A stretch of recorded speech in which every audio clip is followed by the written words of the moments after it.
자, 이제부터 민족운동을 좀 학습하기 위한 수행평가 두 번째. 목소리가 아직도 안 들어왔습니다. 큰일 났습니다, 지금. 그래도 하겠습니다.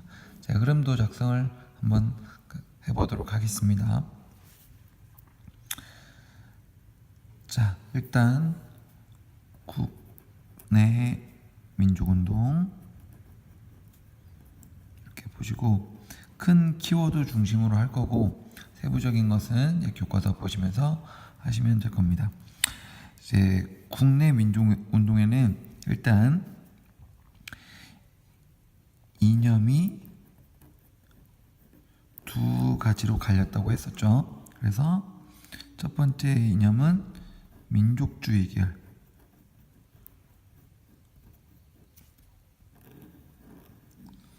그 다음에 두 번째 이념인 사회주의 계열.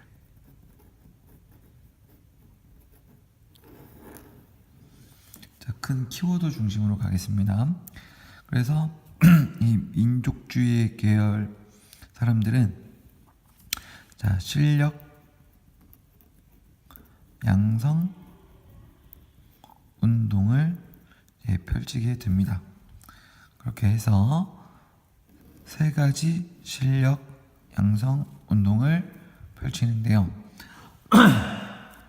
첫 번째 했던 게 물산 장려운동, 그다음 두 번째가 밀립 대학 설립운동, 그 다음에 세 번째가 농촌 계몽 운동이었습니다. 참고로 농촌 계몽 운동에 대해서는 이제 언론사, 이제 조선일보, 그 다음에 동아일보 등이 같이 참여를 했었죠. 자, 그 다음에 사회주의의 이념을 갖고 있는 쪽에서는 좀 스타일이 많이 다르죠. 아무래도 이제 노동자와 농민을 중점적으로 생각하기 때문에 자, 이들이 좀 더 편안하게 살 수 있도록 이제 쟁의 활동, 쟁의라고 하는 건 스트라이크죠. 그래서 노동쟁이, 그 다음에 농민은 소작쟁이. 쟁의라고 한다면 여러분들 파업이라고 보시면 되겠습니다. 그래서 세부 내용은 교과서 보시면서 적으시면 되겠지만, 자, 임금 인상, 그 다음 차별 금지, 그 다음에 소작쟁이 같은 경우에는 소작료 인하, 이런 것들을 요구했었죠. 자, 그런데 아무래도 갈라져서 하다 보니까 아무래도 쉽지가 않죠. 자, 그렇게 하다 보니까 이 두 가지 이념이 보통 대부분 다 실패했고, 그러다 보니까 두 가지 이념이 합쳐지는 그런 양상을 이제 보이게 됩니다. 그래서 약간 두 가지 이념이 플러스가 되는. 자, 그래서 어떤 식으로 되냐면, 일단 첫 번째 됐던 게 이제 1926년에 60 만세운동.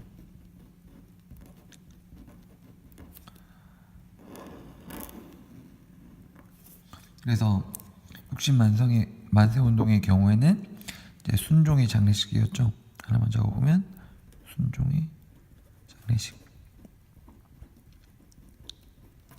자, 이때를 기점으로 해가지고 다시 한번 제2의 3.1운동을 만들어보자 라고 하면서 이제 만세운동을 벌이게 됩니다. 자, 그 다음에 이때 이제 민족주의 계열과 이제 사회주의 계열들이 점차 힘을 좀 합치게 되는 거죠. 자, 그렇게 되면서 드디어 민족주의와 사회주의가 자치론을 배격하면서 만든 결정적인 단체인 신간회가 발족이 되죠. 신간회. 그래서 신간의 가장 큰 중요한 특징은 이제 민족주의와 그다음에 사회주의가 손을 잡았다. 그러다 보니까 최대 규모의 항일 단체라는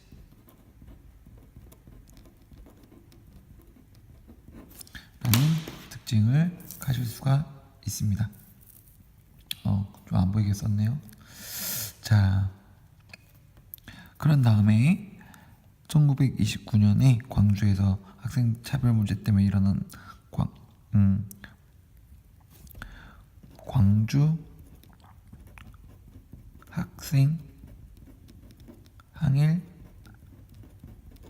운동이 일어나게 되는데요. 신간회가 이 광주 학생 항일 운동을 이제 지원하게 되죠.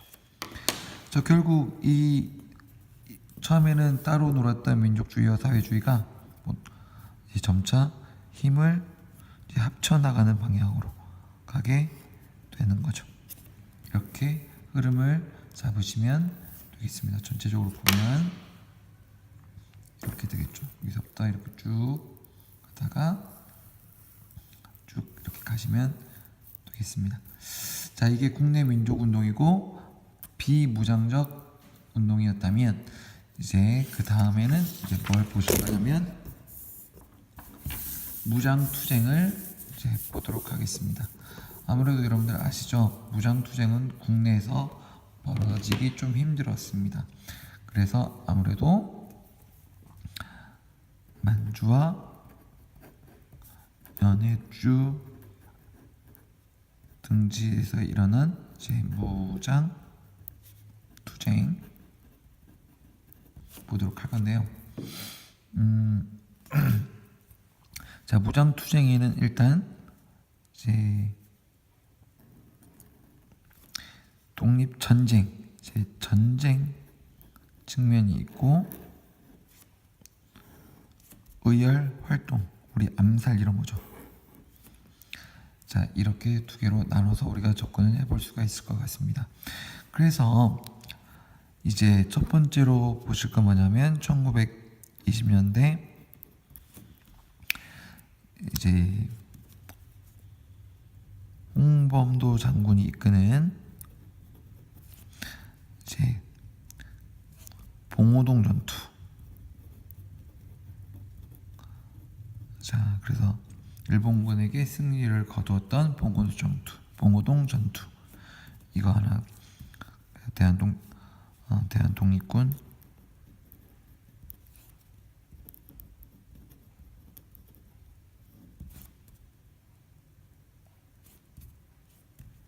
이게 맞나? 잠깐 헷갈리는데 일단은 이렇게 가도록 하겠습니다. 자, 그 다음에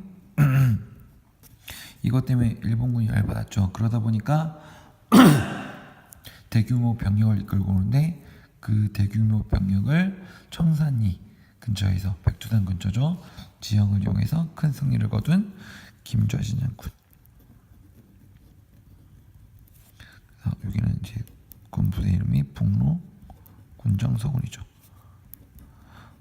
이 북로 군정서군뿐만이 아니라 연합군부대 같이 싸우게 되는데요. 그렇게 해서 청산리에서 큰 승리를 거둡니다.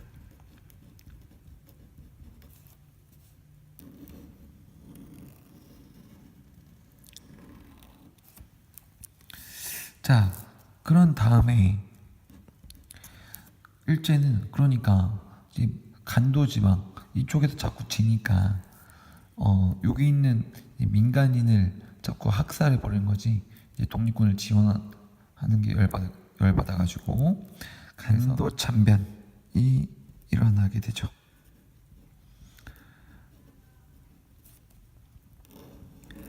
자, 그러다 보니까 이제 어쩔 수 없이 일본군을 패서 러시아 쪽에 자유시까지 가게 되는데요. 여기서도 믿었던 러시아한테 무장해제를 당하고 그러다 보니까 수백 명의 독립군이 목숨을 잃게 되는 자유유시 참변이 벌어지게 됩니다. 결국 다시 한번 돌아와서 참의부, 정의부, 시민부라는 3부를 조직하면서 다시 한번 기반 마련에 나서게 되죠. 여기까지가 일단 1920년대의 그 독립전쟁과 그 이후의 양상이라고 보시면 되겠습니다.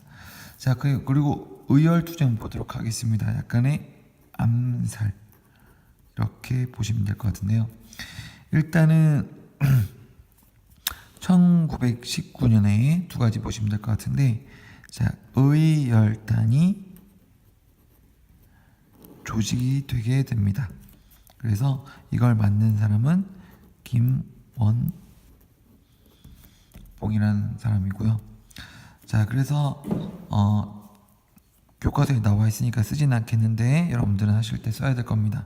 그래서 나석주, 김익성, 김상욱 이런 분들이 뭐 각각 조선 총독부, 그 다음에 종로경찰서, 동양적식 주식회사 이런 곳에 폭탄을 투하하면서 여러 가지 의열 활동을 펼쳤다는 거 여러분들 아시고, 흐름도 제작하실 때는 추가를 해주시기 부탁드리겠습니다. 두 번째로 이제 1930년대에 만든 게 한인 애국단입니다. 자, 여기서는 여러분들 이봉창, 자, 일본 도쿄에서 국왕에게 폭탄을 던진 이봉창, 그 다음에 윤봉길 의사, 그래서 그 다음에 조직한 건 김구 선생님이셨습니다. 자, 그렇게 해서 여러 가지 뭐 윤봉길 열세 같은 경우에는 여러분 다 아시겠지만 상하이 홍콩공원, 자, 일본이 상하이 중일 전쟁 아시죠? 그 전에 일본이 이제 상하이 먹었다는 전승 기념 행사에서 이제 수통으로 폭탄을 만들어서 던져가지고 이제 많은 고관들을 살상하고, 그래서 그 당시 중국의 지도자였던 장제스가 이걸 보고 중국의 100만 대군도 해내지 못한 일을 조선의 한 청년이 이뤄냈다라고 해서 극찬을 하게 됩니다. 이걸 계기로 중국이 이제 우리나라의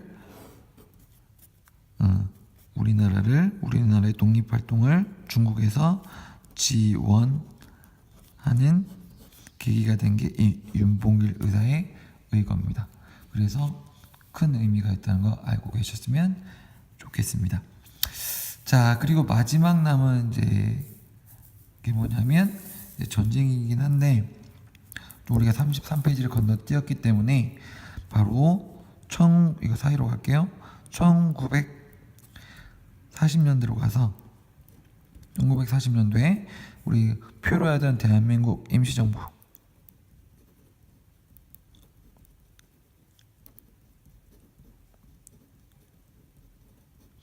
이제 충칭에 자리를 잡게 되고, 자, 그래서 대한민국 임시정부의 공식 군 부대인 자, 한국광복군이 창설이 됩니다. 총사령관은 이제 지청천이라는 분이고, 자, 그래서 우리나라의 공식 군 부대가 생긴 겁니다. 자, 그러다 보니까 이 공식 군 부대를 가지고 이제 일본하고 싸우는 거죠. 이때 바야흐로 또 제2차 세계대전 중이었기 때문에 여러분들은 나중에 배우겠지만 이때는 이제 주축국, 독일, 이탈리아, 일본 이런 주축국하고 그 다음에 나머지 연합군이 싸우게 되는데, 우리는 이제 연합군의 일원으로서 일본에다가 이제 선전 보고하고 여러 가지 전쟁 활동을 수행하게 되죠. 특히 여러분들 기억을 해줘야 될 건 이 한국 광복군이 어느 정도 이제 전쟁에 대해 이겨가니까 이제 미군하고 연합하여 국내 진공 작전을 기획을 했었습니다. 그래서 미군하고 손잡고 들어가서 우리 손으로 일본을 몰아내려고 했었던 거죠. 그런데 그걸 계획하고 이제 여러 가지 낙하산 훈련도 많이 하고 그렇게 해서 하려고 했었는데 이걸 했습니까? 이걸 실행을 하지 못했습니다. 왜? 그 전에 미국이 일본에다가 히로시마하고 나가사키에 핵폭탄을 투여했기 때문에 일본이 무조건 항복을 해버린 거죠. 그래서 미국의 우리나라가 이제 1945년 8월 15일로 광복을 맞았을 때 다시 한번 얘기하지만 우리나라 국민들은 만세를 불렀지만 김구 선생님만큼은 우리 손으로 한국 광복군이 들어가서 우리 손으로 나라를 되찾았어야 했는데 라는 큰 아쉬움을 표하셨습니다. 그 결과는 나중에 배우게 될 겁니다. 자, 여기까지 하면 이제 흐름도가 작성이 될 것 같습니다. 좀 전체적으로 보시면 첫 번째는 이렇게 국내 민족운동 이렇게 이런 흐름도가 잡혀 있고요. 그 다음에 이제 무장투쟁, 자, 무장투쟁의 흐름도는 전 이렇게 잡아봤습니다. 자, 근데 이거는 정답이 아니고 그냥 저 스타일대로 해본 거고, 자, 여러분들 스타일대로 하셔도 되겠습니다. 그러면 수업 시간에 만나도록 하겠습니다.